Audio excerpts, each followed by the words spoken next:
Have you ever noticed there's two different spool holders for your sewing machine? There's usually one that's horizontal and then there's usually one that's vertical. The reason is because there's two different ways to wind thread. And I'm going to show you the difference of both of them and then show you which one belongs to which spool holder.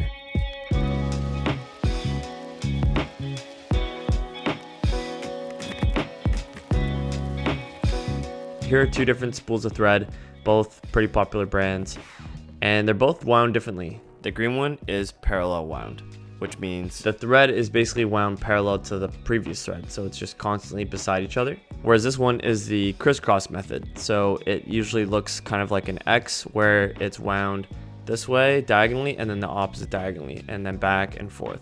So it doesn't look as smooth as the green one, let's say. The parallel is a little bit of an older method. A lot more threads come in the crisscross nowadays, especially the big cones. You'll see a lot of those using the crisscross method. With the lighting, you can kind of see the triangles that are formed from the crisscrossing. This thread brought to you by the Thread Fund people. Thank you for that. So now we've seen the two different methods of winding the thread. Let's figure out which one goes which way. My Singer 4423 model comes with a vertical spool pin, and this goes for the parallel wound thread. So you mount the spool and the direction the thread is getting pulled is from the sides. The crisscross method thread spools are going to be mounted horizontally. So you mount it on the horizontal spool pin, and when you put the end cap on and thread the machine, you'll see that as the thread gets pulled, it's going over the top of the spool. So it's not coming out the left or right side, it's coming off the top ends. So you might be thinking, okay, I see how they're being pulled differently, but why does that matter? I'm going to explain it by showing you the opposite orientation. So I have the parallel spool on the horizontal spool pin. Now when the thread's being pulled, it's going over the ends of the spool on the top, not the sides. This adds extra twists to every revolution. That's why the proper way is to have the parallel wound spools vertical when you have them mounted on your sewing machine.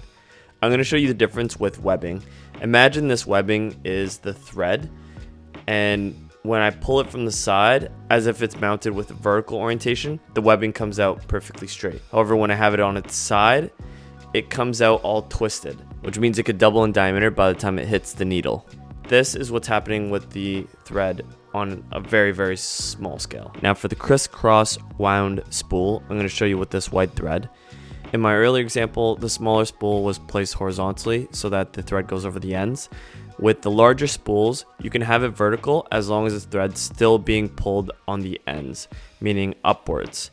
The problem is when this is vertical and you pull from the side like you do with the parallel wound thread, it takes so much more drag to pull, it'll cause different tensions in the thread. It's because the thread's been crisscrossed, and so when you pull it, it's going up and down, and the varying angles and direction that you're pulling causes that drag to happen. Now you need to have the thread come off the ends, but this spool is too big to put in your horizontal pin. There's no way to add an end stopper, and it's just not enough space.